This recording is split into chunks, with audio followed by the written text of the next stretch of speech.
आज का दिन ध्यान का दिन है और आज से होगा हर एक दिन निश्चित रूप से ध्यान का। ध्यान हम सब मिलकर आज कर रहे हैं। कृपया कोई भी आंखें न खोलें, सुखत बैठें, कोई बेचैनी नहीं। ध्यान में डूब जाएंगे मेरे प्यारे दोस्तों, मग्न हो जाएंगे। ना ही कोई सोच, ना ही कोई विचार, सांस के साथ दोस्ती। बाहर से अंदर आती हुई सांस एवं अंदर से बाहर जाती हुई सांस मेरे प्यारे दोस्तों। सांस की धारा और मन की धारा, दोनों धाराएं एक हो जाएं तो ध्यान ही ध्यान। मधुर संगीत सुनेंगे हम, साथ ही साथ उच्छ्वास निश्वास के साथ रहेंगे। न कोई मंत्र है, न कोई तंत्र है मेरे प्यारे दोस्तों, बस केवल सांस। सांस के साथ हम एक हो जाएंगे। सांस के साथ दोस्ती, सांस के साथ मस्ती। सांस को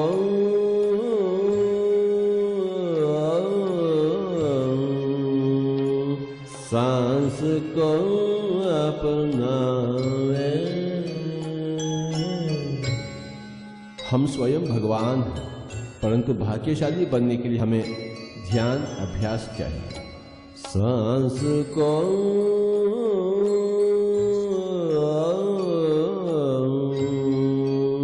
सांस को अपनावे।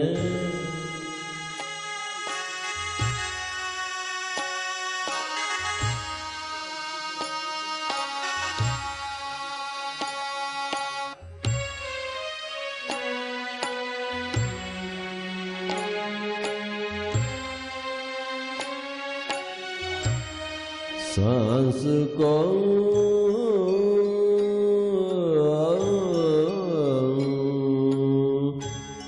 सांस को अपनावे।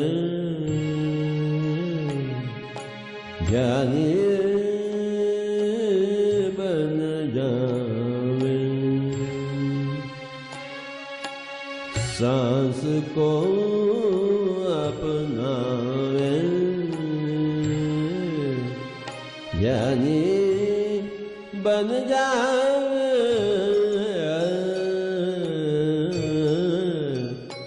सांस को अपनावे। ध्यान को अपनावे। योगी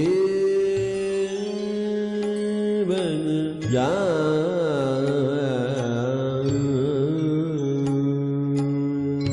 सांस को कोई भी आंखें न खोले मेरे प्यारे दोस्तों। आज का दिन ध्यान का दिन है और आज से होगा हर एक दिन निश्चित रूप से ध्यान का। सांस के साथ हम स्नेह करेंगे। ध्यान को अपनावे। सांस को अपनावे। जब हम सांस के साथ एक हो जाएंगे तो मन बिल्कुल शून्य हो जाएगी। यह तो ध्यान शास्त्र है। श्वास की प्रेक्षा, श्वास की प्रेक्षा, ध्यान की दीक्षा। श्वास की प्रेक्षा, ध्यान की दीक्षा।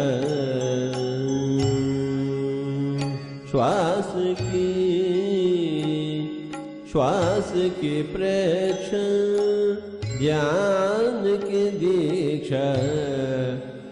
ध्यान दीक्षा ले लेवे। ज्ञानी बन जावे। ध्यान दीक्षा ले लेवे। ज्ञानी बन जावे। सांस को अपनावे। ज्ञानी बन जावे।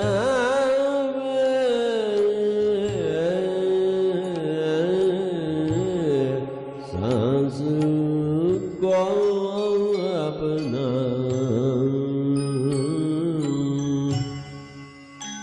जीवन कितना मधुर है अगर ध्यान हो तो, अगर ज्ञान हो तो। जीवन कितना अंधकार है अगर ध्यान ना हो, अगर ज्ञान ना हो तो। मेरे प्यारे दोस्तों, हमें ध्यान चाहिए, आत्मज्ञान चाहिए। ध्यान बिना ज्ञान नाही, ज्ञान बिना मुक्ति नाही। मेरे प्यारे दोस्तों, बिल्कुल नहीं, सचमुच नहीं।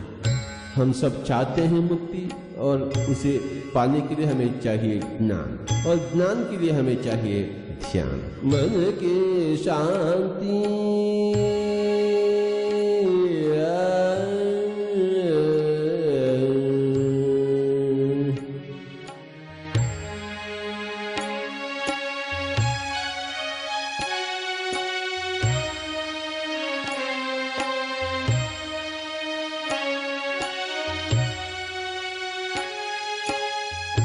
मन की शांति, तन की स्वस्थता, खुशियों को पाले ज्ञानी बन जावे। खुशियों को पाले ज्ञानी बन जावे। मन की शांति, तन की स्वस्थता, खुशियों को पाले ज्ञानी बन जावे। हे मित्रों, हम सब ध्यानी बन जावे तो कल्याण ही कल्याण। मन की शांति और तन की स्वस्थता। मन की शांति, तन की स्वस्थता। हे मित्रों, हम सब ध्यानी बन जाएं। मन की शांति, तन की स्वस्थता। हे मित्रों, हम सब ध्यानी बन जाएं।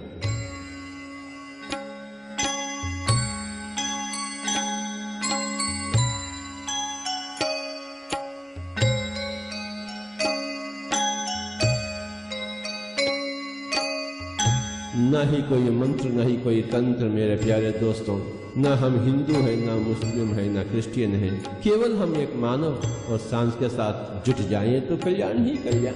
जन्म जन्मों के राही, जन्मों से छुटकारा, छुटकारा, छुटकारा। जन्म जन्मों के राही, जन्मों से छुटकारा।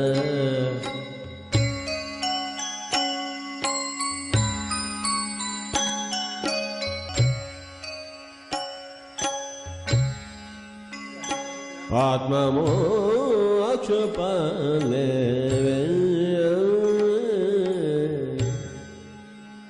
ज्ञानी बन जावे। ज्ञानी ज्ञानी ज्ञानी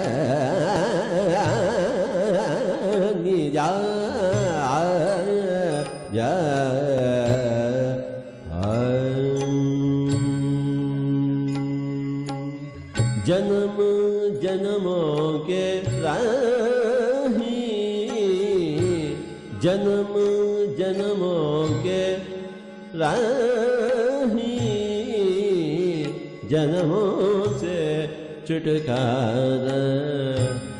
आत्मा मोक्ष पाले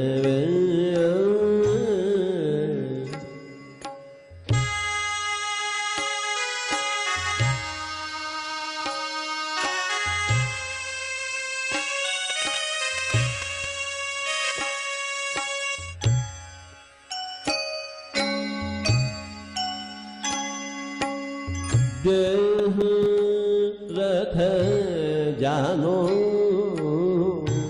देही रथिक पहचानो।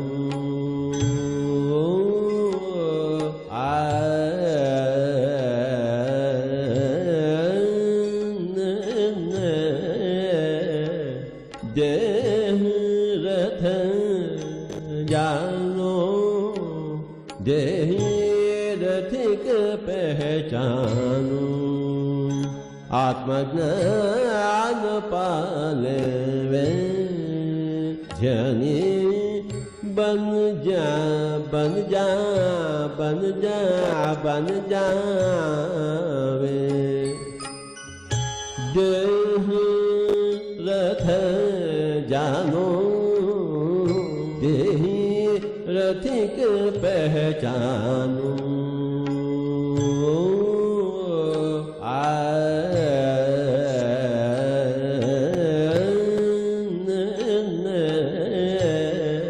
देह रथ जानो, देहि रथिक पहचानू, आत्मज्ञान पाले वे, ध्यानी बन जा बन जा बन जा बन जावे।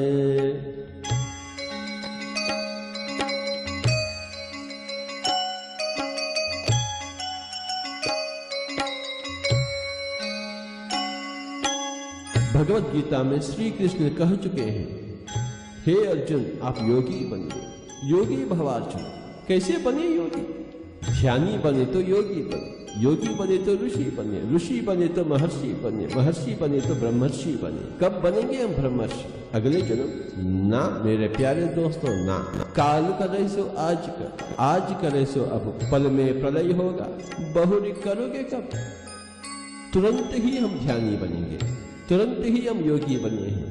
इसी जन्म में हम ब्रह्मर्षि बनेंगे, बिल्कुल बनेंगे। क्यों नहीं बनेंगे भला? कोई भी आंखें न खोले, सांस के साथ दोस्ती, सांस को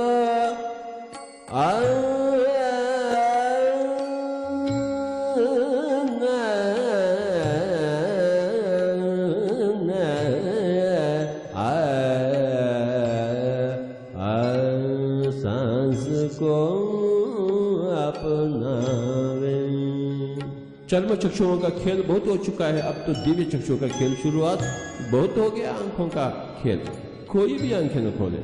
तन मन बाहर दशम द्वार जाहिर, नव द्वारे पूरे देही। शरीर तो नव द्वार का है, परंतु दशम द्वार है जिसे हम ब्रह्मरंध्र कहते हैं। तन मन बाहर दशम द्वार जाहिर, ब्रह्मरंध्र खिल जावे, ध्यानी बन जावे।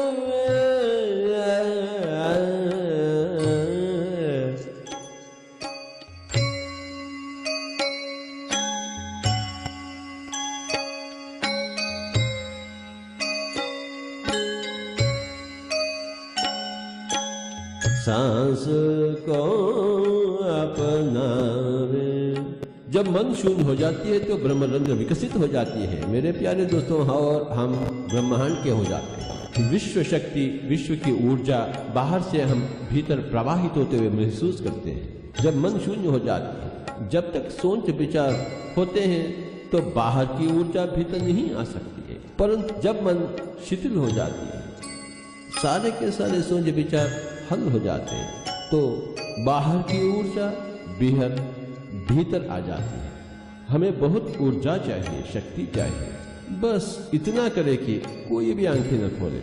हम सब बुद्ध बनना चाहते हैं, हम सब कृष्ण बनना चाहते हैं, हम सब संत कबीर बनना चाहते हैं, संत ज्ञानदेव बनना चाहते हैं, संत ईसा बनना चाहते हैं, परंतु कैसे बने भला? हाँ, एक ही एक मार्ग है, ध्यान, अन्यथा शरणम नास्ति। जन्म जन्मों की राही है, इसी जन्म को हम आखिरी जन्म बनावे। ज्ञानी बने तो आखिरी जन्म। ध्यान बिना ज्ञान नहीं, ज्ञान बिना मुक्ति नहीं। कोई भी आंखें न खोले, कोई भी आंखें न खोले, कोई भी आंखें न खोले। सब प्राणी सुंदर,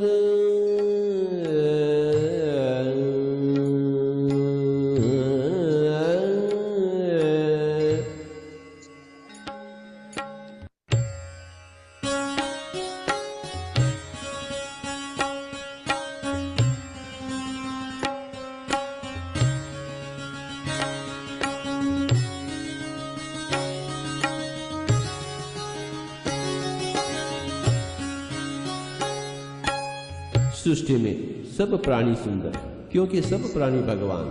सब प्राणी सुंदर, हम भी सुंदर,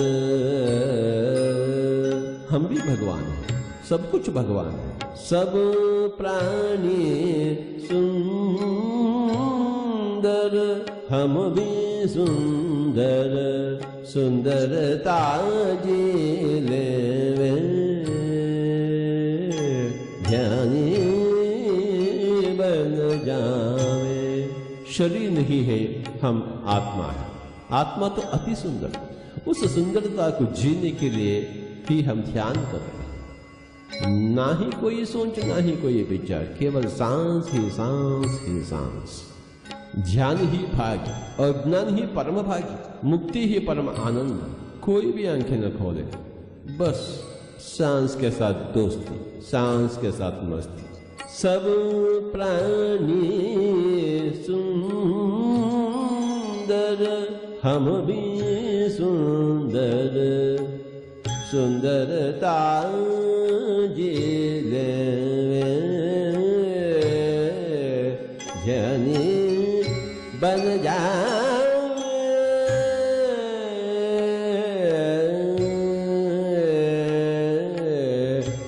सांस को अपना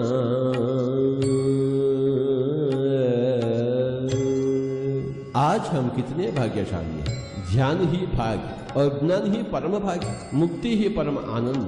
कोई भी आंखें न खोले, बस सांस के साथ दोस्ती, सांस के साथ मस्ती। भूल जावे हम स्त्री हैं या पुरुष, अमीर या गरीब, ये तो तात्कालिक है शरीर के नाते।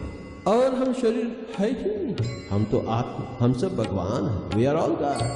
और क्या करें फिर? अपने आप को पहचानने के लिए, महसूस करने के लिए हम क्या करें मेरे प्यारे दोस्तों? कीर्तन करें, मंत्र जाप करें, पूजा करें, पाठ करें? ना ना ना, केवल ध्यान। और ध्यान सांस के बिना ना है। और सांस है अपने पास, बहुत है सांस अपने पास, और सांस के साथ ही बने। बस जैसा स्वाभाविक है, सरल है, उसी सांस की धारा से हम जुट जाएं। सांस के लिए हम तो हिमालय भागने का आवश्यकता नहीं, संसार छोड़ने का आवश्यकता नहीं। बस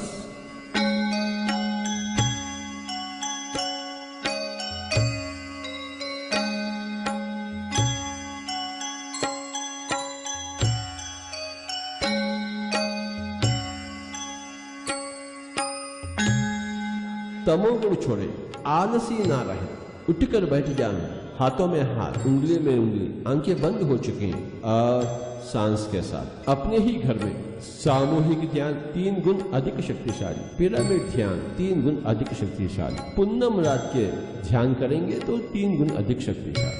कोई भी आंखें न खोले। 6 कमलों के ऊपर सत्यलोक पहचानो। मूलाधार, स्वादिष्ठान, मणिपूरक, अनार, विशुद्ध एवं आज्ञा। 6 कमलों के ऊपर सत्यलोक पहचानो। आत्म सत्य पाले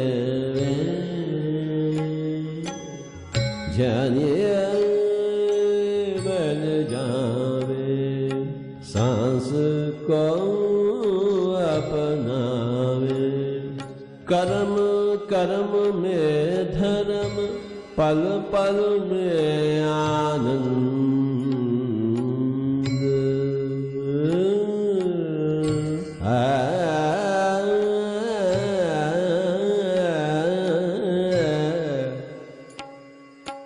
पल पल में आनंद।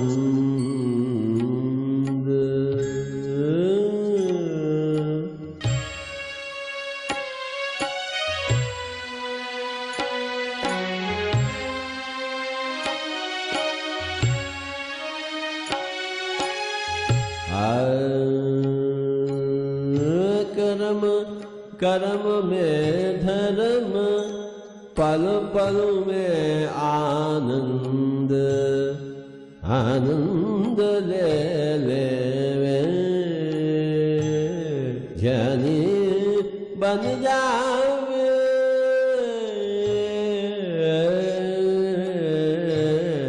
सांस को अपना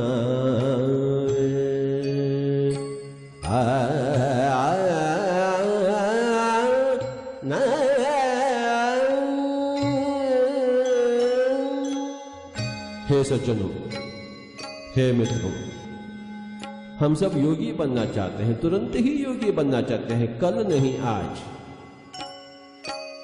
अगले जन्म नहीं इसी जन्म में। कृपया कोई भी आंखें न खोलें, छोड़ दे पूजा कोई न दूजा,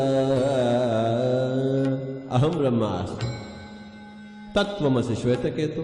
हम ही सब कुछ है, दूसरा कौन है पूजा करने के लिए? अगर दूसरा होता तो हम क्यों नहीं करेंगे पूजा? छोड़ दे पूजा कोई न दूजा, आत्मदृष्ट बन जावे, ज्ञानी बन जावे, आत्मदृष्ट बन जावे।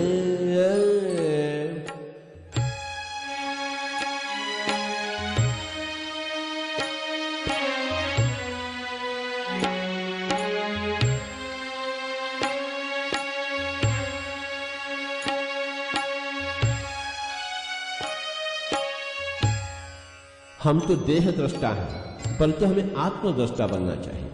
दर्पण में देह दृष्टा और ध्यान में आत्मदृष्टा। न ही कोई सोच, न ही कोई विचार, श्वास के प्रेक्षण, ध्यान की दीक्षा, ध्यान दीक्षा ले ले, ध्यानी बन जावे, ज्ञानी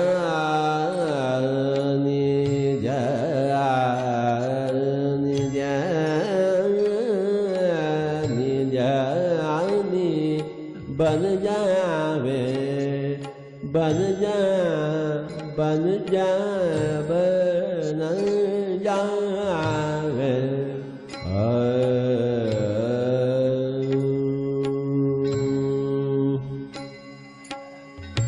आखिरी 1 मिनट कृपया कोई भी आंखें न खोलें, अपने आप में मस्त रहे, केवल 1 मिनट अपनी ही भगवत सत्ता में, भगवत ऊर्जा में मस्त हो जाएं। आखिरी 30 सेकंड कोई भी आंखें न खोलें, केवल 30 सेकंड।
आखिरी 2 मिनट मास्टर।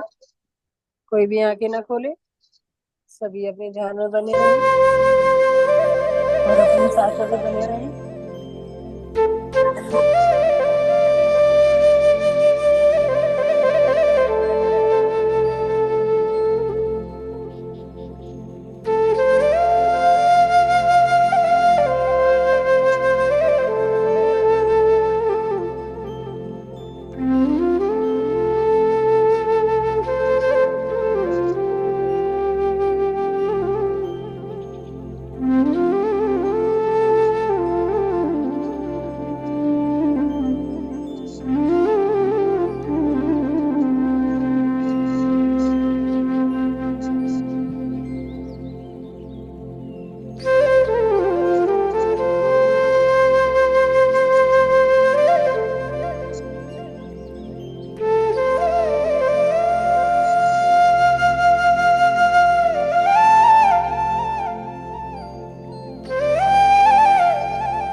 मास्टर धीरे धीरे अपनी क्षेत्र में वापस आने की कोशिश करें।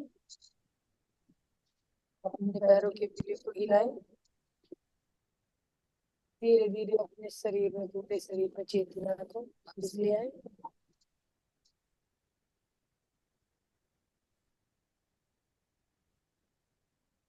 आखिरी 20 सेकेंड अपनी चेतना को पूरे शरीर में फैलने दीजिए मास्टर। और धीरे धीरे अपने हाथों को खोलिए और दोनों हाथों को खोलते हुए अपने हाथों के दोनों रख लीजिए। 5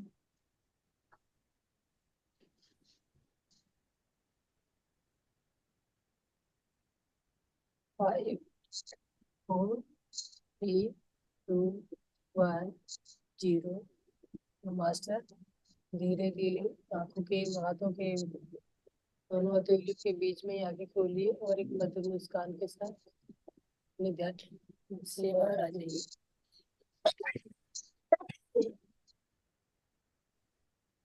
Sorry।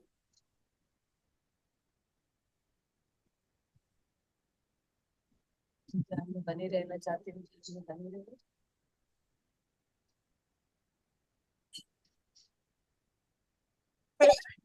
जो अपना अनुभव शेयर करना चाहता है मास्टर, वो अपने अनुभव शेयर कर सकते हैं कैसे ध्यान में। मैम आज तो बहुत अच्छा ध्यान हुआ, बहुत ही अच्छा ध्यान हुआ और बस मैं बता नहीं सकती। पते थैंक यू सर की ये मास्टर। जो चली बहुत ही अच्छा ध्यान हुआ, मन खुश हो गया थैंक यू बिल्कुल। मैम। बस शब्द नहीं है, तो सारा पेज बिल्कुल लग रहा था कि आ गया बिल्कुल पूरा। बहुत अच्छा लगा, बहुत ही अच्छा। और किसी को कोई अनुभव शेयर करना है?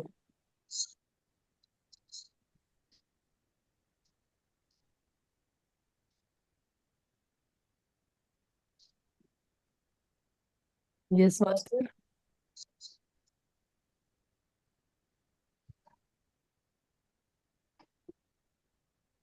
कोई और अपना अनुभव शेयर करना चाहते हैं? आज की क्लास जो है हम लोगों की अपनी क्लास है, कोई नया मास्टर नहीं है और हम ही सब मास्टर है और हम ही सब स्टूडेंट हैं। तो आज की आपस की बातचीत रहेगी। तो मैं चाहूंगी कि जिसको भी जो अनुभव शेयर करना है वो अपना अनुभव शेयर करने करें।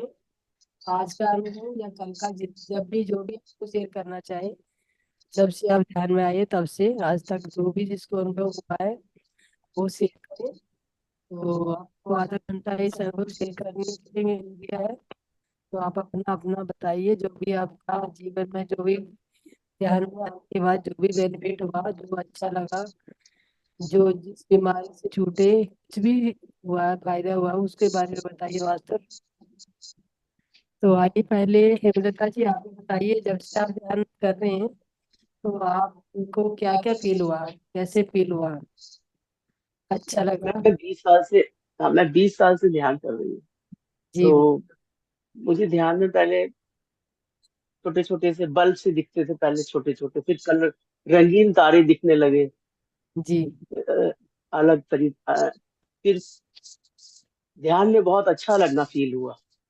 मतलब बहुत ही मन करता था कि जैसे काम वाम खत्म करके मैं लेट रात में ध्यान करती हूँ ज्यादा, या सुबह 4 बजे उठ के ध्यान जी करती हूँ मैं, जी। और दिन में भी एक बार ध्यान करती हूँ। हम्म तो जैसे पेड़ है, तो हम्म पेड़ की शाखाएं नीचे और जड़ ऊपर। हम्म और फिर उसके बाद मुझे त्रिवेणी, कल कल बहती नदियों के दर्शन होने लगे बहुत। हम्म। और पतली पतली जड़ें जो बाल जैसे होते वो भागते हुए जैसे ऐसे थे बहुत। तो मैं एक आध बार डर भी गई उसको देख के कि घबरा गई। हम्म। फिर नहीं, उसके इसका बाद जो आपको अनुभव जो बता रहे हो आप, इनका मतलब समझते हो? जैसे बहुत है जो नदी का बहना, समुंदर का दिखना, इनका क्या मतलब होता है? मतलब त्रिवेणी की, फिर हमारे त्रिवेणी में वो कहते हैं ये साक्षात माँ गंगा है, यमुना सरस्वती है। ये तो है, साक्षात माँ गंगा सरस्वती तो है वो। बट जो आपको ध्यान में ये एहसास हो रहा है, ये अनुभव हो रहा है, तो मास्टर इसका ये मतलब है कि आपकी जो चेतना है वो ऊपर उठ चुकी है और जी जी। आपकी यात्रा ध्यान में न विरह अभी भी जारी है और आपका मतलब अब बड़ा तो, लक्ष्य है। हाँ हाँ। अब आप अब तो जब सेम ध्यान है। करते हैं, हाँ हाँ।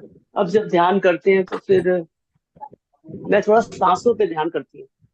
जी तो जब मैं अपनी सांसों को ऊपर ले जाती हूँ, मतलब यहाँ पर चक्र पे लाती, सारे चक्रों पे सांस को ले जाती हूँ, जी वहां जी। रोक रोक के ध्यान करती हूँ। हम्म सांसों से फिर मैं जब सहस्त्रार पे जाती हूँ, तो एकदम से एक ऐसे ऐसे एक दीपक सा आता है, और फिर वो बहुत तेज हो जाता है, हम्म और उसकी फिर किरणें ऐसे ऐसे आने लगती है बहुत तेजी से। वो बहुत अच्छा फील होता है। हाँ, तो पर ये जो ऐसा हमारा लगता है कि सहस्त्रार चक्र है मैम, सहस्त्रार चक्र पे 1000 पंखुड़ियों वाला एक कमल है, कमल का होता है, जैसे कि वो वो रखा है। पंखुड़ियां ही पंखुड़ियां, पंखुड़ियां ही उसकी पंखुड़ियां, बहुत मतलब बीच बहुत में सारी शून्य। 1000 पंखुड़ियां होती हैं। उसका एक जैसे चक्कर के चारों तरफ पंखुड़ियां खिली हुई है। तो ये सहस्त्रार चक्र एक्टिव हो चुका है आपका। तो अब आप ध्यान में ना ध्यान बांटने में आ जाइए। जो आपके जितने जो अनुभव है वो ये बता रहे हैं कि आप जो ध्यान है, आपका ध्यान परिपक्व हो चुका है। क्योंकि यहाँ तक पहुंचने के लिए ना बहुत लंबी यात्रा। जब यहाँ पे पत्री जी ये कहते हैं मैम कि जब आपने का सीखा है तो का सिखाइए, और का सीखा है तो का सिखाइए। तो अब आप यहाँ पे आपकी चेतना इतनी ऊपर तक उठ चुकी है, सहस्रा चक्कर पे ही लास्ट होता है यही हमारा सहस्रा चक्कर जो होता है, क्राउन चक्रा। 6 चक्कर हमारे शरीर के होते हैं, और ये तो ब्रह्मरंध्र होता है, इसको ब्रह्मरंध्र बोलते हैं। जब ब्रह्मरंध्र बंद हो जाता है तो उसके बाद ही ये सहस्रार जो कमल होता है इसके दर्शन हो पाते हैं। तो आप ये सहस्रार उसके कमल के दर्शन कर चुके हैं। तो आप इस ज्ञान को बांटने की तैयारी कीजिए, और अपने आस मैं पड़ोस में जितने भी लोग, आप जितने लोगों से मिलते हैं उनसे कोशिश हाँ मैं कीजिए ध्यान कराने की, सोचिए। और हाँ, ज्यादा मैं से अपने बच्चों ज्यादा को, लोग मैंने सबको, जोड़ना। हाँ, एक दिन एक हाँ, मेरे जुड़ेगा बच्चे, आपके साथ तो एक वो एक एक को लेके आएगा। ऐसे एक एक 11 हो जाते हैं। तो आप धीरे धीरे कोशिश कीजिए, और एक एक लोग को ध्यान कराने की सोचिए। ठीक है। और ये लेकिन बहुत इसमें बहुत सहज रहना, सहज हाँ, रहना, हमको किसी से घृणा नहीं, द्वेष नहीं, किसी से दे सब दो, मतलब आप सेवा करो, ऐसा फील, मतलब कि उसने मेरे लिए क्या किया ये मैंने नहीं देखना। ये कुछ सहजता आ गई, ध्यान करते करते शरीर सहज हो गया। ज्ञान का जो वृक्ष होता है ना वो फल देता है, और ज्ञान तो के फल यही होते हैं, हमारी सहनशीलता और घृणा और क्रोध, काम, क्रोध, इन सबसे छूट जाते हैं। तो ये वो कहते हैं ना, ये ध्यान का फल है। हाँ, उसमें आने से राग द्वेष और सहजता, और जैसे कि वो कल कह रही थी कि मुझे कहीं जाने में अच्छा नहीं लगता, पर हाँ, मुझे अच्छा लगता, मैं कहीं जाती तो मुझे लगता कि मैं जाके और मेरे से जब वो मिले तो खुशी रहे, खुशियां बांटू। फिर में क्या होता है कि आपकी स्टेज ऊपर उठ चुकी है, और जब नहीं, मैं वैसे ही बता रही हूँ। हाँ, मैं वैसे ही बता रही हूँ कि मेरा जो है कि मैं किसी से भी मिलती हूँ तो मैं सोचती हूँ कि उसको मैं प्रसन्न कर सकूं, मतलब वो खुश हो मेरे से मिलके, कोई ऐसी बात ना हो ये कि मेरे से उसका दिल दुखे। तो मतलब, और जाना आना भी मुझे अच्छा लगता है, जैसे कहीं जाना होता तो मैं जाती हूँ, तो मैम ये पार्क कहते जाती हैं हूँ। कि जैसे संसारिक उसमें बोलते हैं कि भगवान को खुश करना है तो दिया बाती लगानी है, जो जलानी है आरती। भगवान को खुश करने के लिए ये सब किया जाता है ना। जब आपने ये जान लिया है कि हर इंसान में भगवान है, तो उनकी हाँ खुशी के लिए क्या बातें, अच्छी मीठी बातें तो कर ही सकते हैं। और हाँ, बस यही कोशिश चीज। कर सकते हैं कि हमारी वजह से किसी के चेहरे पे हंसी आए तो अच्छी बात है, हमारी वजह से कोई दुखी ना हो। कोई अहंकार ना है किसी चीज का, जी जी बिल्कुल। अहंकार से भी डर। हाँ, हाँ, तो ये काम क्रोध वासना ये सब तो ये खत्म करता है, जब ध्यान की यही तो खूबी है। वो तो ईश्वर की कृपा से बिल्कुल क्रोध तो आता ही नहीं है। और अ, बाकी तो क्रोधी भी कोई वो तो मैं कहूँगी पहले शांति से क्या है। फिर हाँ। एक बात ये भी है कि जीना कितने दिन का है, मतलब जितने दिन हमने जीना रहना है इस दुनिया में, तो ये चीज का ज्यादा ध्यान में आनंद आता है मुझको। बहुत और मैं अच्छा। बैठ के अपने अपने चक्रों पे ही ध्यान करती हूँ, मुझे चक्रों पे ध्यान, श्वास को ले जाती हूँ, उसी से हम्म। करती हूँ। हाँ, तो इससे अब ये शरीर पत्ते में सर, आपको स्वास्थ्य में भी फर्क पड़ा होगा, कोई हाँ स्वास्थ्य। बहुत एनर्जी रहती है। मैं अपना फटाफट सब काम निपटाती हूँ, और सुबह योगा करती हूँ ऑनलाइन, फिर उठती हूँ, खाना बनाना सब करना, फिर फ्री होती है तो थोड़ा फोन वोन आ गया, बात किया, फिर मैं अपना ध्यान करती हूँ। कभी लेट के करती हूँ, बैठ के, मतलब वो मुझे अच्छा बहुत, वो ऐसा लगता है कि झरना बह रहा हो कुछ जी जी जी। कुछ वो जो एक झरना सा बहता है ना, हम्म, लगता है कि वो उसमें आनंद बहुत आता है, जी। ब्रह्म वो अंदर अलग जब आनंद। है तो ब्रह्म अंदर से अंदर जो चीजें जाएंगी, तो वो कहते हैं ना, ये बाहरी ये भौतिक संसार है ना, जो संसार से जैसे मान लो हमने बाकी जो बाहरी दुनिया देखते हैं, तो दुनिया को देखने का आनंद अंदर ही मिलने शुरू हो जाएगा आपको। बहुत अच्छा है। और जब से हम आप सबसे जुड़े हैं तो और आनंद आ रहा है। मतलब मैं बता नहीं सकती हूँ कि सबको सुनती हूँ, सब बैठ के ध्यान दें तो बहुत ही अच्छा लगता है। और इसमें तो बहुत ही आनंद आता है मुझे। बस मैं इतना बात नहीं कर पाती हूँ। मुझे सुनना, मैं सोचती मैं क्या बोलूँ कि कोई मेरे से ऐसे नहीं, मैंने आज इसीलिए रंगनाथ जी को बोला, रंगनाथ सर, मैंने कहा हम एक दिन में हम अपने ही जो स्टूडेंट हमारे जो मास्टर हमारे बीच में आते हैं, मुझे उन्हीं के अनुभव शेयर करने सुनने का मौका नहीं मिलता। तो एक दिन हमारे लिए अपने लिए ही रखे जो भी मास्टर आए। हो सकता है मैंने कल बोल दिया था कल छुट्टी रहेगी, तो बहुत लोगों ने मेरी बात को सच मान लिया। संडे को छुट्टी तो संडे संडे मैं हाँ। अभी वो साउथ वाले में जुड़ गई थी मैम। अभी मैं साउथ वाले में जुड़ गई थी। हाँ, मैं कह रही थी ये तो साउथ एक्चुअल में साउथ इंडियन भाषा में बात हो रही। हाँ, तो हाँ, वही मैं एक्चुअल में मैं आज घर से बाहर थी, अभी घर को पहुंची मैं, पहुंचने गई थी। तो अभी बस भाग भाग के वहां से आ रही हूँ, समझ लो। मैंने भी जल्दी से उसको भी बंद करके देखा। अरे ये अपना वाला तो है ही, मुझे तो समझ में नहीं आ रहा। वही है, देखा तो फिर नहीं पाए थे आज, इसका जो फ्लायर था वो डला नहीं, इसी चक्कर में अच्छा बाहर अच्छा। रहने की वजह से। तो अब मैंने कहा टाइम हो गया, पुराने लिंक से जुड़ जाते हैं।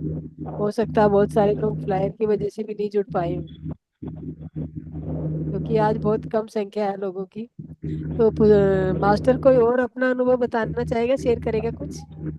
यस पुष्कर जी, बताइए कुछ। जी, सॉरी मैम, मैं तो अभी अभी पहुंचा हूँ, अभी अभी ज्वाइन किया है। मैंने तो आपको बोला ही था। चलो रमेश जी। जस्ट अभी अभी पहुंच के मैं ज्वाइन किया हूँ, मैडम की बातें सुन रहा था, हाँ हाँ। बड़ा अच्छा लगा। तो मैम थोड़ा सा बताइए, आप ध्यान कहाँ से स्टार्ट करती हैं? मैं पहले सारे स्टार्ट गुरुओं का ध्यान करती हूँ। सारे गुरुओं का ध्यान अच्छा करती हूँ, अपने गुरु का। गुरु नानक देव, सारे ब्रह्म विष्णु जितने गुरु हैं, सबको आह्वान करती हूँ और सबसे प्रार्थना करती हूँ कि मेरे को अच्छा। मार्ग दिखाएं। तो उसके बाद फिर मैं ओके। मूलाधार पे करती हूँ। फिर ऐसे ऊपर नाभि पे करती हूँ। फिर हृदय में करती हूँ। फिर यहाँ करती हूँ शुद्धि। फिर इधर, फिर सहस्त्रार, फिर पीछे भी करती हूँ मैं। अगर सबसे लास्ट सबसे लास्ट में ध्यान शुरू करने से सहस्त्रार पे करती पहले, हूँ। पुष्कर ध्यान जी। शुरू करने से पहले आप प्राणायाम करते हैं?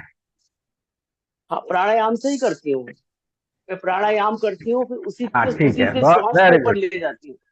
तो हर चक्रों पे श्वास को ले बहुत जाती हूँ बढ़िया, बहुत बढ़िया, प्राणायाम बहुत करके। बढ़िया। बस यही इसका। हाँ। हाँ, वो ईड़ा हाँ जी पिंगला मैम, आप कुछ कह रहे करती हैं? हूँ ना। हाँ, मैं एक सुझाव देना चाह रही थी। मास्टर जो जी। दिल्ली में रहने वाले मास्टर हैं, जो दिल्ली से रिलेटेड हैं, तो मैं ये हाँ चाहूँ जी। कि दिन जैसे हमारा ये क्या नाम है, सफदरजंग एनक्लेव में जो एक पिरामिड है, शास्त्री है पिरामिड है, वो के यहाँ पे पिरामिड में मेडिटेशन चलती रहती है, और संडे को अच्छा भी जी। नीमा ध्यान वगैरह ये सब होता है वहाँ पे। तो मैं ये चाहूंगी कि अच्छा, किसी सफदरजंग। हमारे दिल्ली से बिलोंग करने वाले जितने भी ध्यानी हैं, इस सेशन में जो हाँ आते जी। हैं, तो वो हर टाइम रख ले वहाँ पे मैम के यहाँ पे पिरामिड में ध्यान करने का, क्योंकि संडे हमारी अच्छा क्लासेस जी। नहीं होती है। तो हाँ वहां जी। से ये होगा कि आपस में इंटरेक्शन भी हो जाएगा एक दूसरे से, और ध्यान हाँ जी। में जो ग्रुप मेडिटेशन अगर हम पिरामिड में बैठ के करेंगे, तो उसका बहुत बढ़िया मैम। बहुत ज्यादा बेनिफिट होगा। बहुत बढ़िया, बहुत बढ़िया हाँ मैम, तो आप उनका एड्रेस वगैरह दे दीजिए। हाँ, ये ऑनलाइन है, ये इस पे क्या नाम है, सफदरजंग एनक्लेव में पिरामिड का जो है एनक्लेव ऑनलाइन, इसका वो है नाम, ऑनलाइन का लिंक को। तो ये है संडे, नहीं तो अगले संडे जैसे भी संडे, संडे को फिर हम कल एक बार स्टार्ट करते हैं तो कल संडे। संडे हाँ कल संडे है, कल जा सकते हैं मैम वहाँ पे। हाँ हाँ, बिल्कुल जा फिर सकते। नेक्स्ट संडे में, हाँ एक्चुअल में नेक्स्ट संडे फिर मैं ट्रेवलिंग पे हूँ। हाँ, तो एक्चुअल में क्या है कि अभी जैसे मॉर्निंग ध्यान भी कल रंगनाथ जी ने जो बोला, हमारे जो संस्थापक हैं, वो मॉर्निंग हाँ ध्यान जी। जो कह रहे हैं कि साउथ वाले से जुड़ गए थे, साउथ वाला ले लेके जी, और मॉर्निंग में भी ध्यान करा रहे हैं वो, वर्ल्ड लेवल वो 6 करा से रहे 7 बजे शायद। हैं। हाँ जी, वो उसमें भी आप 6 लोग से 7 बजे। उसमें भी जुड़ने की कोशिश कीजिए। और पूर्णिमा ध्यान भी रहेगा। पूर्णिमा ध्यान अच्छा जी। मतलब हाँ, पूर्णिमा ध्यान के लिए भी 9 बजे से लेके और 1 बजे तक रहेगा। तो ज्यादा से अच्छा। ज्यादा अपनी उपस्थिति उसमें दर्ज कराएं। अच्छा जी। आपको कोई अनुभव शेयर करना है? यस, आनंद जी बोलिए। अमन जी मिश्रा। जी नमस्कार मैम। नमस्कार। आ, आ, मुझे मतलब अनुभव तो, मैं तो अभी एकदम नया हूँ, मुझे 2 दिन ही हुए इसमें जुड़कर करते हुए। पर मुझे, मेरी जिज्ञासा ये है कि ये जो म्यूजिक बजता है बैकग्राउंड में ध्यान करते जी जी समय, जी जी तो जैसे मान लीजिए कि कार्यक्रम में हम जुड़ते हैं उस समय तो वो ठीक है, उसके अतिरिक्त जब कभी हमको करने की इच्छा हुई तो मैं कर सकूं, तो उसके लिए क्या ये उपलब्ध हो सकता है? हाँ हाँ, बिल्कुल। आपको मैंने तो एक दो वीडियो भी दिया होगा और लिंक भी दिया होगा का लिंक भी मैं आ, आपसे शेयर कर दूंगी। कौन सा म्यूजिक चाहिए आपको? अभी आज सर्किट जो, रहेगा बहुत आज अच्छा। तो नहीं, कल परसों में जो चल रहा था बैकग्राउंड में, बहुत अच्छा, मतलब इंस्ट्रूमेंटल ही था वो। नाम क्या है ये तो पता नहीं, पर हाँ, अच्छा वो लग रहा था। जैसे जो मेरे पास म्यूजिक है जो मैंने ऑनलाइन वो कर रखे हैं, तो वो जी मैं आपको शेयर कर उनको मैं शेयर कर दूंगी। और जी। और एक और बात मैम, जैसे हम शाम को कब कई बार जुड़ जाते हैं, कई बार कुछ काम से मैं नहीं जुड़ पाता हूँ, जी तो जी सुबह सुबह में मेरे पास समय है, और मुझे लगता है कि सुबह मन में विचार भी बहुत कम होते हैं, तो ज्यादा अच्छा सुबह में है। तो सुबह वाला लिंक कौन सा है मैम, जिससे हम मिश्रा जुड़ सकें? मिश्रा जी, मैंने आपको भेजा है ना,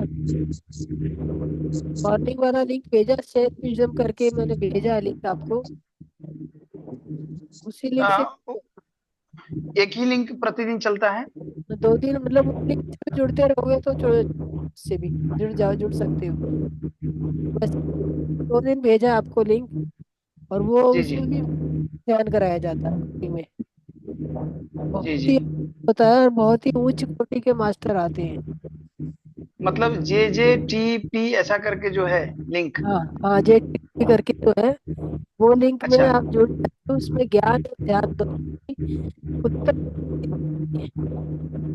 अच्छा अच्छा। PSSM के जो ग्रैंड मास्टर होते हैं, एक तो जी जी। मास्टर होते हैं जैसे पूरा अभ्यास है हमारा। ये जो अभ्यास, ये सोचो कि ध्यान वहां पे लगा के और हमारी सिचुएशन को देख सकते हैं। हम तो खुद जान सकते हैं, वो हमें जान सकते हैं। अच्छा और उसकी दर्ज आपने देखा होगा, 1000 से ऊपर जाती है जो हाजिरी अटेंडेंस, 1000 से ऊपर जाती है उनकी अटेंडेंस। जी जी। पर मैम 2 दिन वो उसमें आया था, तो उसमें तो मैं जुड़ा था। आज मैं लिंक नहीं मिलने के कारण उसमें जुड़ा नहीं, तो मैं, मुझे ये उसी लगता था लिंक से ही जुड़ सकते हो आप। एक ही लिंक से प्रतिदिन ना। हाँ जी बिल्कुल मास्टर। अच्छा अच्छा। ठीक है, धन्यवाद मैम, बहुत बहुत और धन्यवाद। और ये म्यूजिक, हाँ, म्यूजिक मैं के ये लिए लिंक मैम। आपसे शेयर कर दूंगी। और मिश्रा जी, आप चांस आप हैं तो हमारा एक कॉमन वो सेशन है कि बस में हमारी चलेगी। तो वेदों के को पढ़ाते हैं, वेदों को पढ़ाने वाले हैं।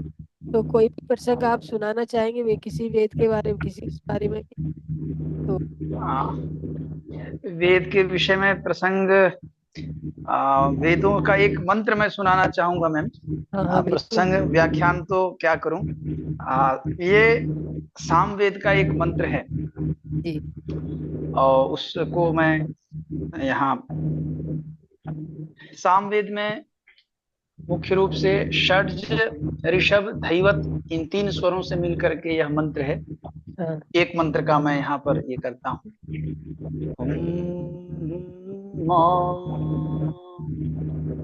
अहमिद्धा पीपीतु परा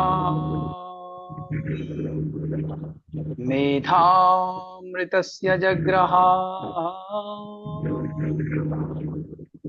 अहं सूर्याः इवा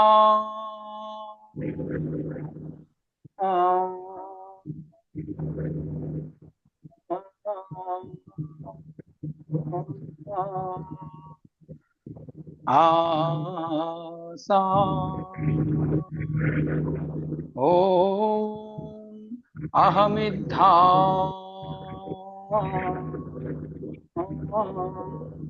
ॐ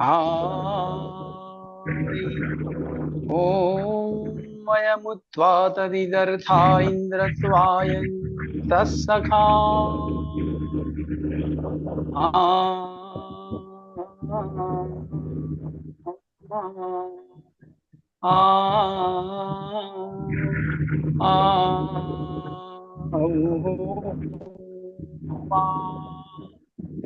इडा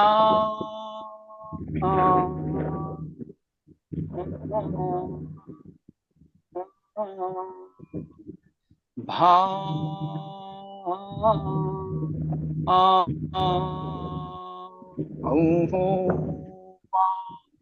जनी होई होई ओम मधोर्धारा भिराहो आ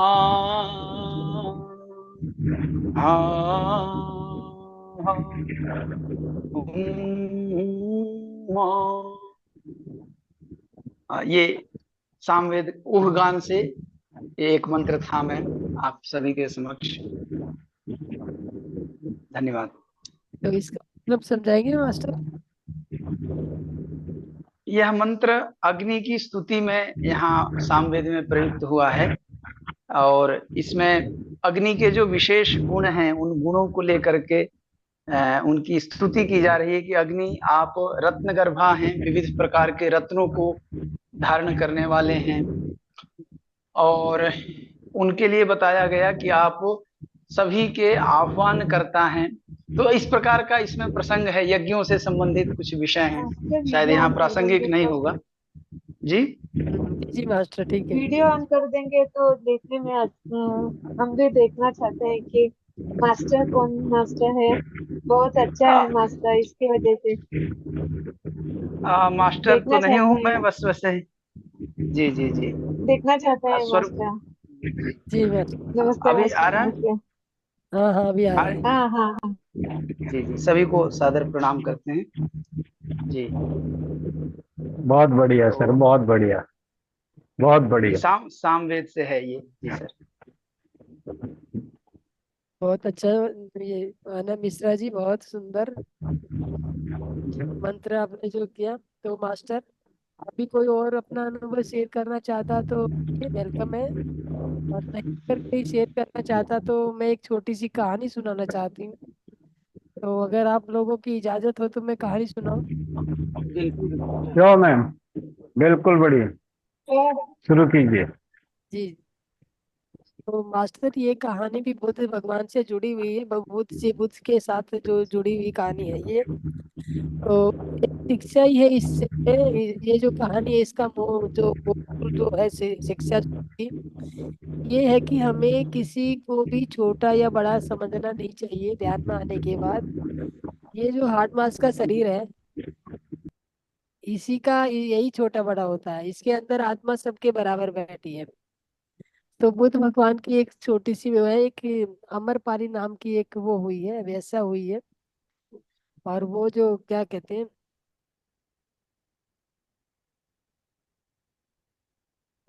कौन सा वो था, वैशाली, वैशाली नगर की वो थी, मतलब वैशाली नगर में की थी वो वैसा वैसा अमरपाली। तो अमरपाली की जो स्टोरी है वो इस प्रकार है कि अमरपाली का जन्म कहाँ जन्म हुआ उसका कोई नहीं जानता। उसकी जन्म की एक मिस्ट्री थी कि जन्म देने के बाद उसकी मम्मी माँ ने उसको मतलब छोड़ दिया। वो किस तरह से पैदा हुई थी ये कोई जन्म की कहानी नहीं समझता उसकी। और लेकिन वही है कि वैशाली नगर के राजा के यहाँ पे एक अमन नाम का नौकर था, जो रात के पहरे पे रहता था। सुन पा रहे मास्टर सभी? हाँ, सुन पा रहे हैं। हाँ हाँ तो मास्टर, हाँ। हाँ तो अमन नाम का जो प्रहरी था वो रात के पहरे पे रहता था। तो उसकी दिनचर्या उसका यही था कि रोजाना रात को शाम को आता था और रात भर पहरा देता था और सुबह को अपने घर चला जाता था। तो एक दिन जब वो रात को पहरे पे था, तो जैसे ही सुबह के प्रहरी आते हैं तो प्रहरी सुबह के उसको बोलते हैं, अमन अब तुम्हारा मतलब वो थोड़ा थक भी गया था, अपना भाला लेके खड़ा हुआ था जैसे तैसे। लेकिन उन्होंने बोला, प्रहरी ने, जो सुबह के प्रहरी है, कि भाई अब आपकी ड्यूटी खत्म हो गई है और आप घर जाइए और घर जाके आराम कीजिए। तो अमन भी उनकी कहानी सुनता है और उनकी बातें सुनता है और अपना भाला उसको सौंपता है दूसरे प्रहरी को और अपने घर जाने के लिए तैयार होता है, घर चला जाता है। तो घर पहुंचता है, जैसे ही घर पहुंचता है तो देखता है कि उसके घर के बगीचे में एक सफेद कपड़ों में एक बहुत सुंदर कन्या कोई लपेट के और उसके बगीचे में सुला के छोड़ गया। तो बगीचे में छोड़ के चले जाते हैं। उसकी माँ जो होती है उसको, अब उसके की क्या उसकी वो रही होगी, विडंबना रही होगी, क्या उसकी मजबूरी रही होगी कि जो माँ एक इतनी सुंदर बच्ची को पैदा करके और उसको मतलब अभी उसको अमन ने जब उसको देखा तो वो ये जान पा रहा था कि उसको घड़ी भर पहले ही उसकी माँ शायद छोड़ के गई होगी, क्योंकि लड़की का पूरा पेट भर के दूध पिला के उसको आखिरी बार में अपना माँ ने उसको दूध पेट भर पिलाया और दूध पिला के सुला के, और वो अब आगे कैसे छोड़ के चली गई वो तो वो जाने।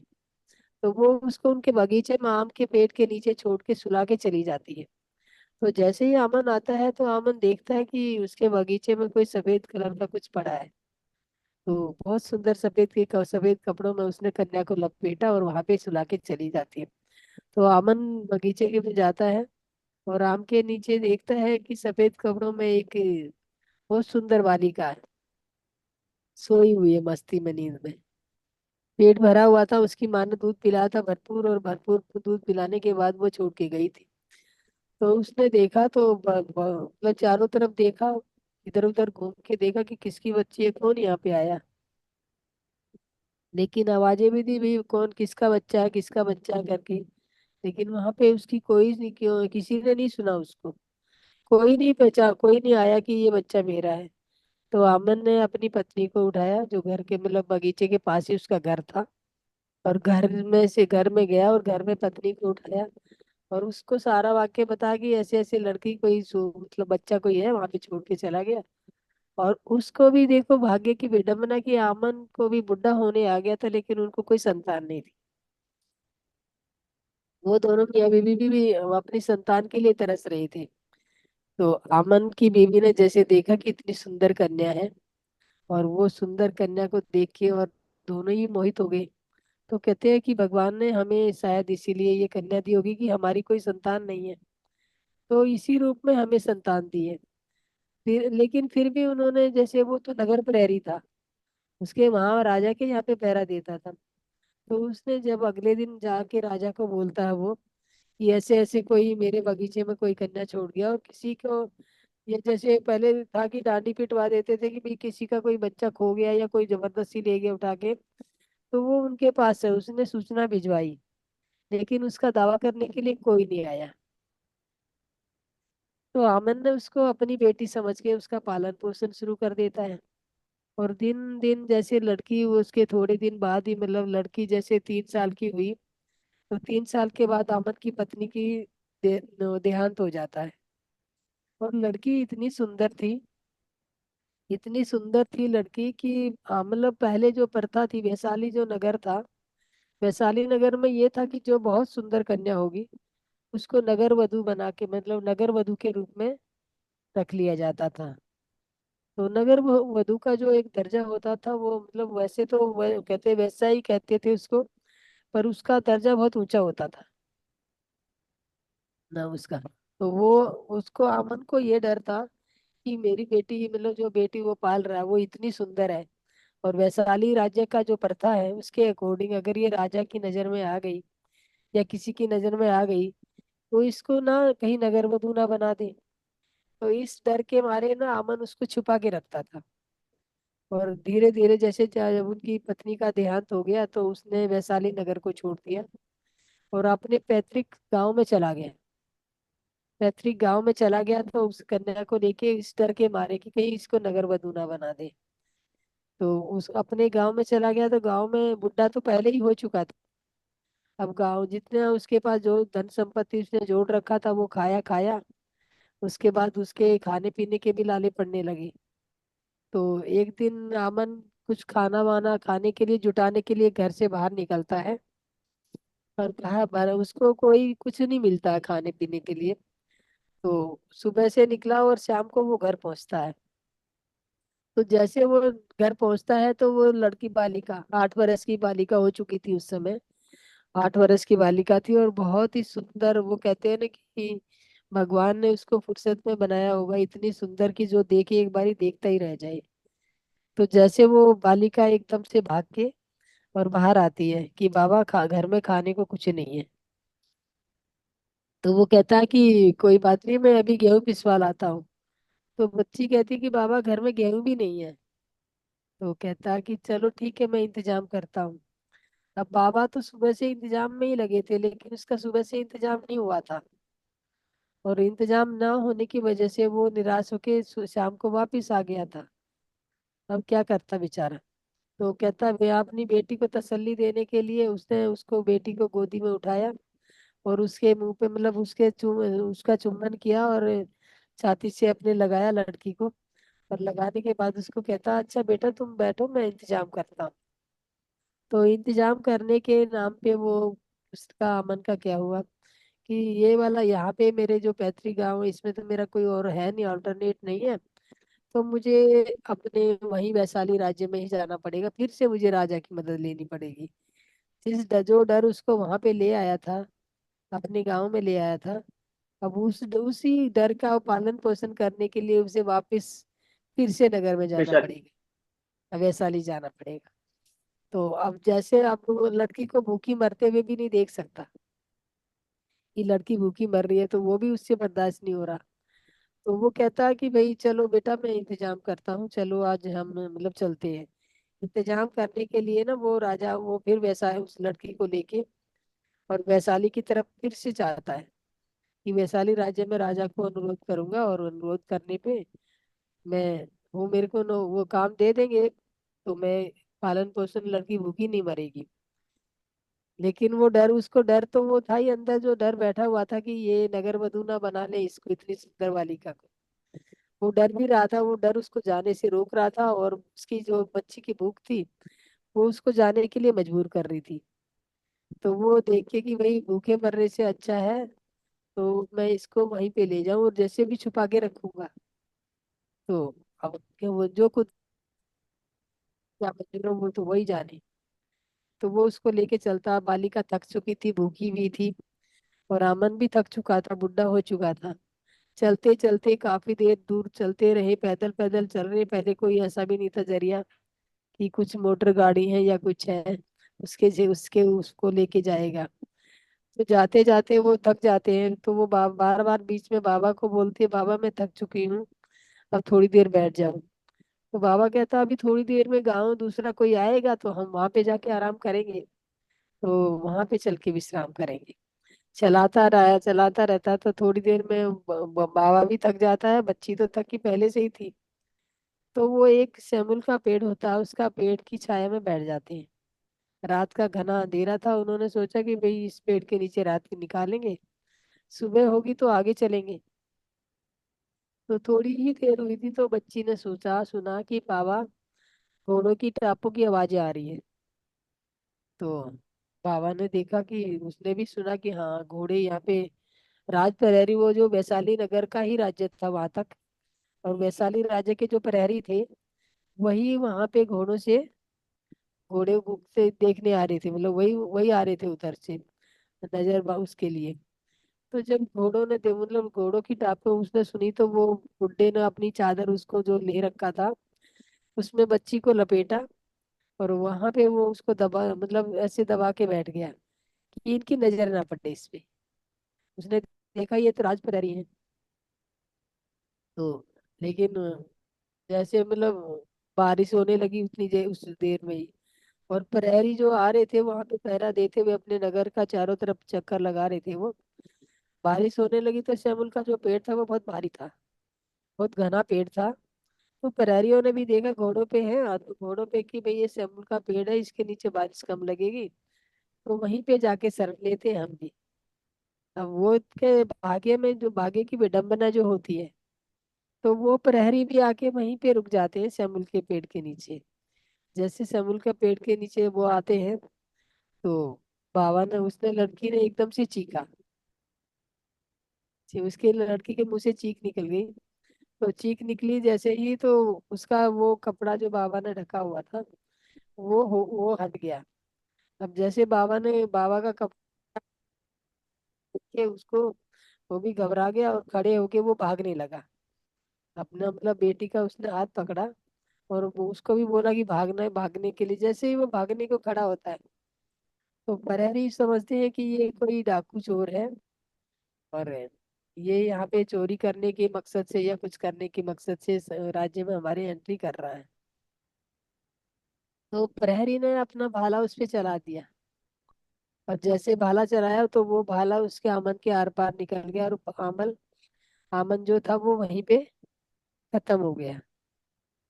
तो अब लड़की क्या करे, जो एक आखिरी सहारा था उस बच्ची का, जो जन्म से ही बेसहारा हो गई थी, तो वो दोबारा से बेसहारा हो गई बेचारी। तो अब वो क्या करे। तो एक सिपाही ने उसको देखा, कहते हैं बहुत सुंदर वो है, कि उसने बोला कि बुड्ढा मर गया, और मरने के बाद देखो कितना सुंदर फल छोड़ के गया।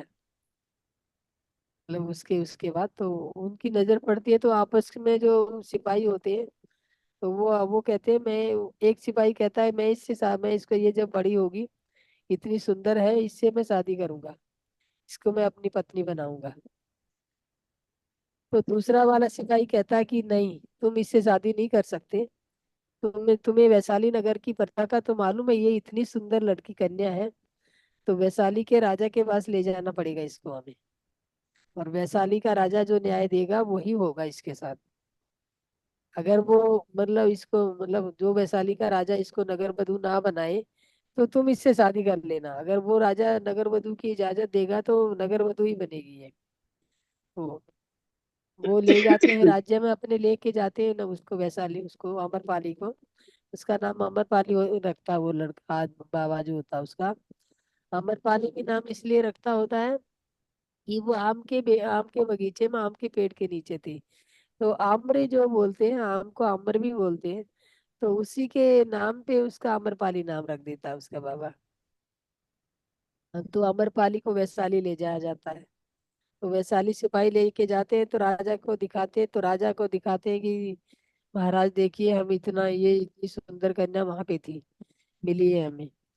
तो राजा ने भी देखा, तो वो तो मतलब उसमें जो सुंदरता थी अमरपाली में, कि इतनी सारी वो अप्सराएं भी उसके आगे पे वो होती थी कि फीकी पड़ती थी। तो राजा ने भी उसको देखा, तो उसने बोला कि इसको तो नगर वधु बनाया जाएगा इसका। लेकिन नगर वधु जो बनाई जाती थी, उसका एक बहुत ऊंचा दर्जा होता था, उसकी शिक्षा दीक्षा, उसको नाच गाना संगीत बकायदा उसको शिक्षा दी जाती थी। और जब तक वो मतलब कहते हैं बालिग ना हो जाए, जब तक उसको, उसका लालन पोषण सब राजा के यहाँ पे होता था। तो राजा ने उसको पालन पोषण का जिम्मा ले लेता है, और जब मतलब उसको, लड़की को बकायदा उसके संगीत की शिक्षा, नाच गाने की शिक्षा, और ये सारी शिक्षाएं उसको दी जाने लगी। जैसे तैसे करते करते 8 वर्ष बीत गए, 16 साल की हो गई कन्या।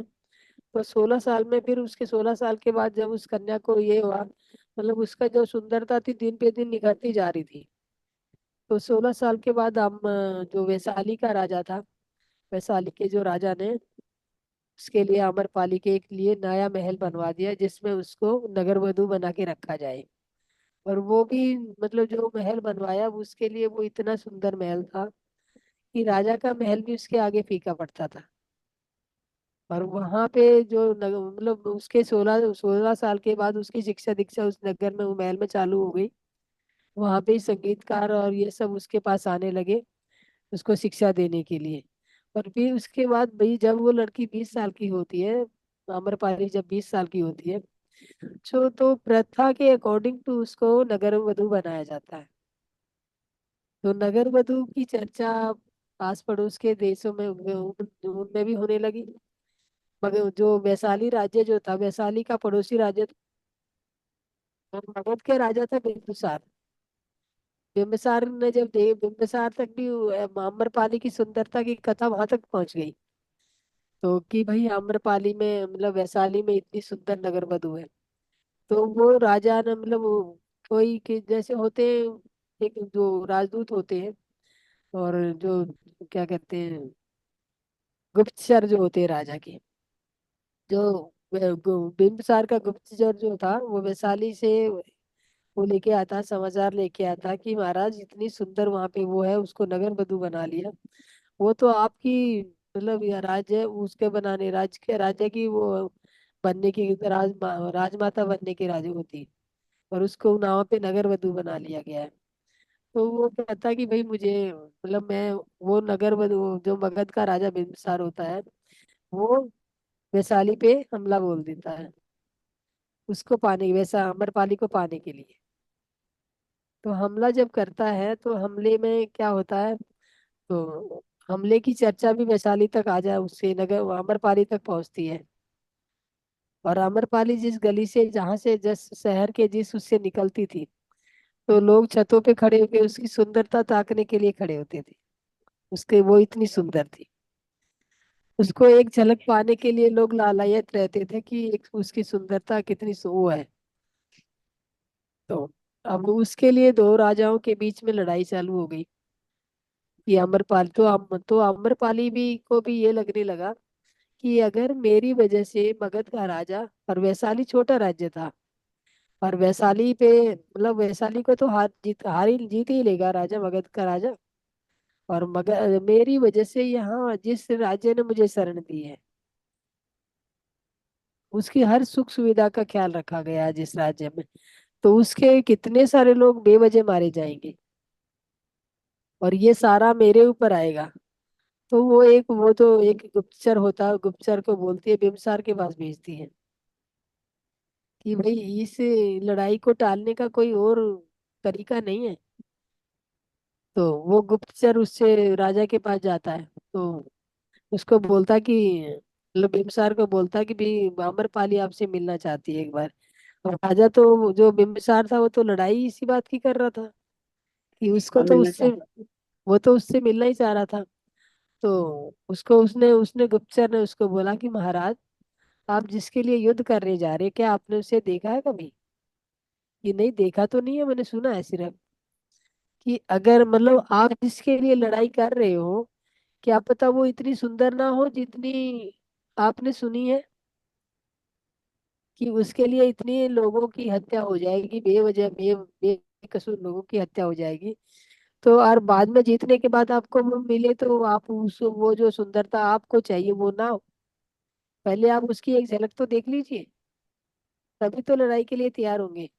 तो दोनों मगध की सेनाएं और वैशाली की सेनाएं दोनों आमने सामने तैयारी पे खड़ी हो जाती हैं, आ जाती हैं। तो वो गुप्तचर उसको भाई की प्रजा का संहार ना हो इस करके वैसा उसको भी राजा को मना लेता है वैशाली से मिलने के लिए।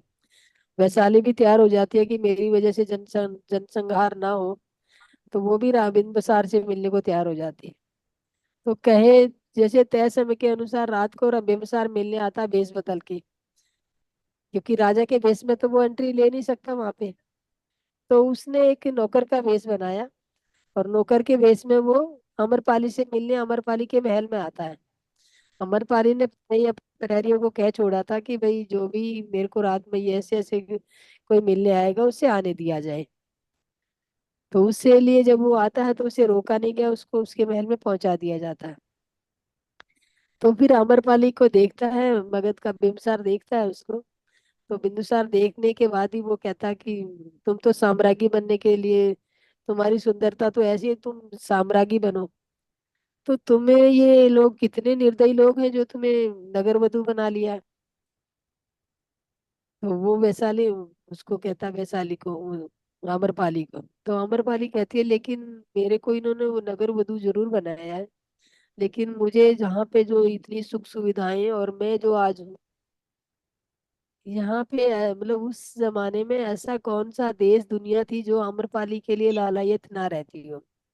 आम्रपाली वो इतनी सुंदर थी, उसकी सुंदरता के चर्चे देश विदेशों तक फैले हुए थे। कहते हैं जहाँ जिस मुकाम पे मैं आज हूँ तो वो मेरे को वैशाली ने दी है।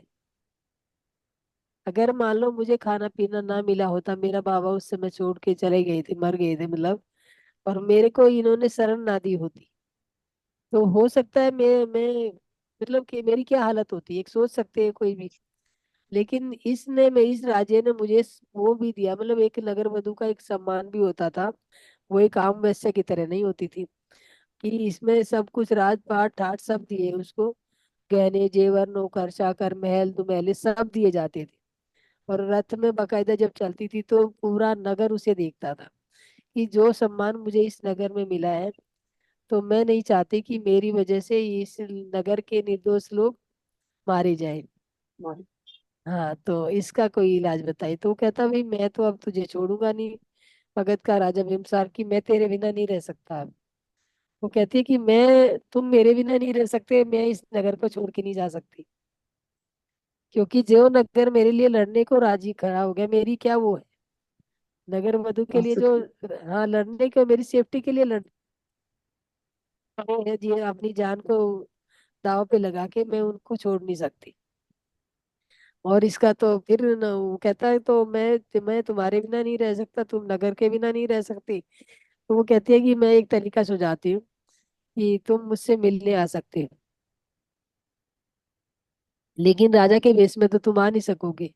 तुम्हें हर दिन मतलब या जब तुम नहीं मिलने आओगे तो कभी मैं उसको, में तो कोई आपत्ति नहीं थी, अमरपाली पे कोई जाने की आने की रोक टाक नहीं थी। कहती है कभी तुम नहीं आओगे तो मैं तुमसे मिलने चली आऊंगी। तो राजा इस बात के लिए राजी हो जाता है। और जो सेनाएं लड़ने के लिए आमने सामने खड़ी थी, वो जब ये समझौता दोनों के बीच में होता, अमरपाली और मगध के राजा के बीच में, जो जब ये समझौता होता तो मगध के राजा ने अपनी सेनाएं रात को से लड़ने के लिए पता नहीं। तैयार खड़ी है, दोनों सामने आमने। और सुबह जब होती है तो मगध का राजा अपनी सेना को वापस लेके चला जाता है। तो वैशाली के लोगों को भी अचंभा हुआ कि भाई बहुत सुन, ये कैसे हुआ कि लोग इतने, मतलब राजा ने अपनी सेना लड़ाई के लिए आया था और वो सेना वापस लेके चला गया। अब दोनों का समझौता तो दोनों के बीच में हुआ, किसी को भी तीसरे को नहीं पता है। तो इस प्रकार वैशाली के लोगों की जान बच गई, और मगध का राजा भी उससे मिलने जुलना उसका चालू हो गया। तो इसी बीच में जो बुद्ध भगवान होते हैं, गौतम बुद्ध जो होते हैं, गौतम बुद्ध अपने जो उसके वो क्या नाम है, शिष्य चेलों के साथ, अनुयायियों के साथ आता यात्रा पे निकले होते हैं। और यात्रा पे चलते चलते वो आम्रपाली का बगीचा था, वहां पे आगे पड़ाव डालते, बहुत सुंदर बगीचा था। तो आम्रपाली के बगीचे में आके वो पड़ाव डाल देते हैं, गौतम बुद्ध जो होते हैं। तो जब आम्रपाली को ये पता लगता है कि गौतम बुद्ध ने मेरे बगीचे में आके, और अपने मतलब वो ठहरे हैं आके मेरे बगीचे में, तो वो बहुत खुश होती है ये बात सोच के कि मेरे बगीचे में गौतम बुद्ध आए हैं। तो वो अपना पूरा साजो श्रृंगार करती है और पूजा की थाली लेके, और पूजा की थाली लेके गौतम बुद्ध के पास जाती है। और बुद्ध की वहां पे आरती उतारी है, साक्षात उसको दंडवत करके उनके पैरों में गिर जाती है। और जैसे ही उनको बुद्ध उठाते हैं कि मतलब उसको आशीर्वाद देते हैं और उठाते हैं, तो आशीर्वाद देने के बाद वो हाथ जोड़ के उनके सामने बैठ जाती है। तो वो कहता है और क्या चाहिए अम्रपाली। जैसे वो कहते हैं कि भाई जब इतना दे दिया, तो वो कहती है कि भगवान मैं आपसे कुछ मांग सकती हूँ। कि हाँ मांगो अम्रपाली। तो वो कहती है कि मैं चाहती हूँ कि आप मेरा एक दिन का आतिथ्य ग्रहण करो, कि मेरे घर में आप एक दिन मेरे महल में आके खाना खाएं।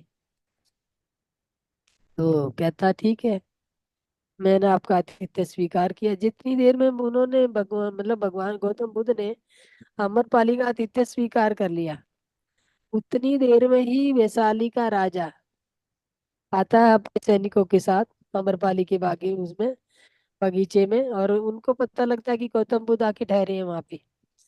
तो गौतम बुद्ध को वो भी आमंत्रण निमंत्रण देने के लिए आता कि मेरा आतिथ्य एक दिन के लिए स्वीकार करो। तो गौतम बुद्ध कहता है कि देखो, मतलब महाराजा को, अगर पहले तो महाराजा है, बाद में वैशाली वो है, अमरपाली है।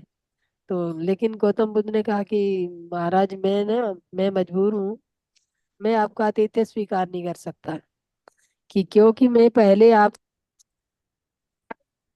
अतिथि बनना मैंने स्वीकार कर लिया है, और मैंने एक ही दिन यहाँ पे रहना है।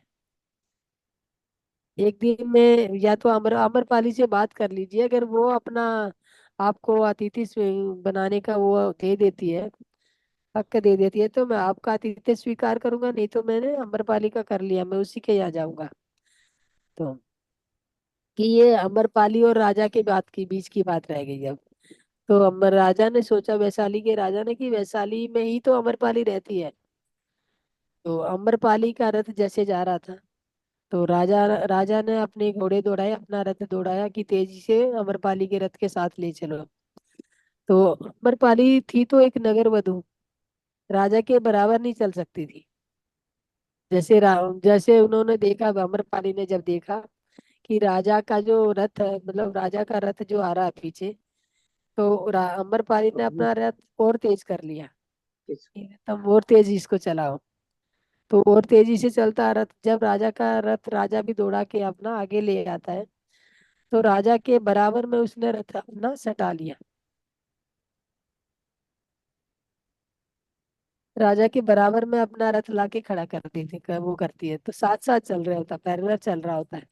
तो राजा कहता है उसको कि तुम आम्रपाली, तुम हमारे साथ में, मतलब हमारे बराबर कैसे अपने रथ को चला सकती हो। तो वो कहते हैं कि मेरा जो आतिथ्य है, मेरा आतिथ्य बुद्ध भगवान ने स्वीकार किया है। तो जब मेरा अतिथि बनना उन्होंने स्वीकार किया, तो मैं अब नहीं समझती कि मेरा दर्जा तुमसे नीचे है, अब मेरा दर्जा तुम्हारे से बराबर ही है।